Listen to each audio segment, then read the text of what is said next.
Plus two fast year admission online रे common application form fill up करिया को पड़ुचे। आपण जदि कॉमन एप्लिकेशन फॉर्म फिलअप करि नाहंती ताले एबे भी करि परिबे जेतु शेष तारीख आहुरी रहिछि।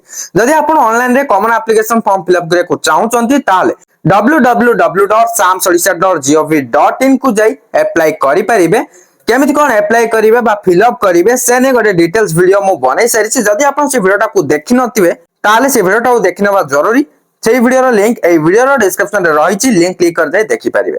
6 जुलाई 2024 11:45 PM एही तारीख और समय भितर आपन को आवेदन करिबा को पड़िबो। फाइनली एबे आसीबा टॉपिक को फास्ट सिलेक्शन मेरिट लिस्ट केबे पब्लिश हबो एवं फास्ट सिलेक्शन मेरिट लिस्ट परे इंटिमेशन लेटर केबे ठारू डाउनलोड करि परिबे। देखंतु 18 जुलाई 2024 11:45 AM रे fast selection merit list publish हबो। आपण माने साम्स पोर्टल को जाई चेक करि परिबे। हेले केमिति चेक करिवे जदि जानि नांती तार मध्ये वीडियोटा मु बनै सारछि। जदि देखि नांती डिस्क्रिप्शन रे लिंक अछि, लिंक क्लिक कर दे आपण देखि परिबे। एवं इंटिमेशन लेटर केमिति डाउनलोड करिवे सेरे मध्ये वीडियो बनै सारछि। से वीडियो रो लिंक मध्ये ए वीडियो रो डिस्क्रिप्शन रे दिया जाइछि। लिंक क्लिक कर दे वीडियोटा को वॉच करि परिबे एवं डिटेल्स जानि परिबे। जा भी किछि इन्फॉर्मेशन थिला मु आपण को जणाई सारली। वीडियोटा को शेयर करंतु जा द्वारा समस्त अपडेट जानि परिबे एवं चैनल को सब्सक्राइब करनथले वर्तमान चैनल को सब्सक्राइब करी बेल आइकन को प्रेस करी ऑल रे क्लिक कर रखिबा को जमाने भी भूलंतु नै।